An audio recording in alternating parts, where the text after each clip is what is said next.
Ang tanong po, fake Tama po. fake Oo. fake ba o hindi ang certificate of payment na ginamit para mairehistro?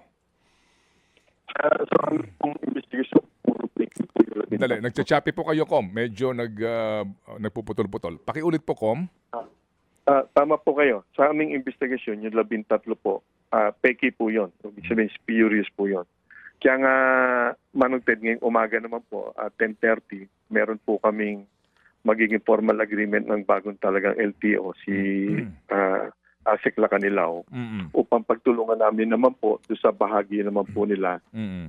Again, ito ay para naman panagutin yung mga nagkamali, both sides, Mm-mm. at yung magiging mga hakbang na pwede namin gawin kagad Mm-mm. upang di na po maulit ito. Okay, Kasi opo.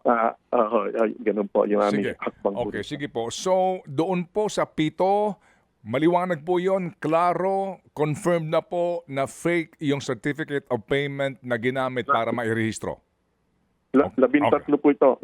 Sa buong 13 po yan.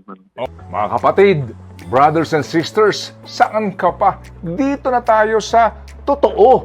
Dito na tayo sa True FM. Mga kapatid, mag-subscribe and follow po kayo sa social media accounts ng True Network PH. Yan po kami. Hanapin nyo lang True Network PH, Facebook, Instagram, YouTube, TikTok, and podcast.